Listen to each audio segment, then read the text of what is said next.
आमचं जहाज बुडणार नाही, भाजपचंच ओव्हरलोड झालेलं आहे, असं वक्तव्य उद्धव ठाकरे यांनी केलं। ठाकरेंच्या शिवसेनेच्या जिल्हा प्रमुखांची त्यांनी बैठक घेतली, त्यावेळी त्यांनी भाजपवर जोरदार तोप टाकली। भाजप दगाबाज मित्र निघाल्याचं त्यांनी म्हटलं। अमित शहा हे भाजपसोबतच अमित शहा, अजित पवार आणि शिंदेंच्या पक्षाचेही प्रमुख असल्याचा टोला त्यांनी लगावला।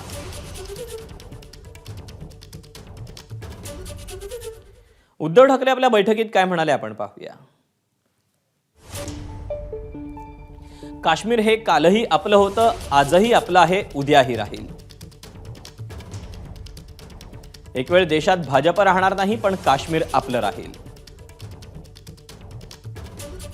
वैचारिक विरोध असेल, पण देशावर संकट आल्यास नेहमी पंतप्रधानांसोबत राहू। आमचे जहाज बुडणारे नाही, भाजपचे ओव्हरलोड झालेले जहाज बुडणार आहे।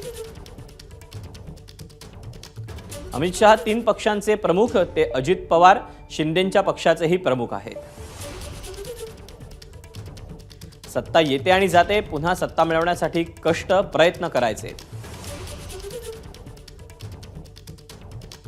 ज्यांना आपण खूप काही दिलं ते पक्ष सोडून जात आहेत।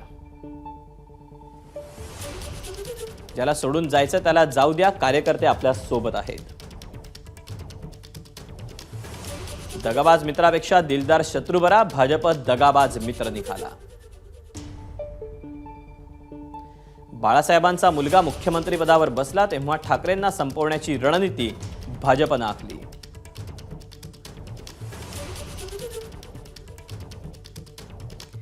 दरम्यान उद्धव ठाकरेंचं जहाज बुडत असल्याचा पलटवार उपमुख्यमंत्री एकनाथ शिंदेंनी केला, पाहूया।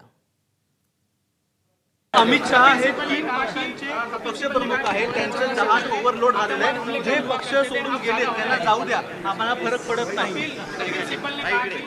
त्यांचं जहाज आता डुबायला लागलेलं आहे, त्या जहाजाची त्यांनी चिंता करावी। एबीपी माझा, उघडा डोळे बघा नीट।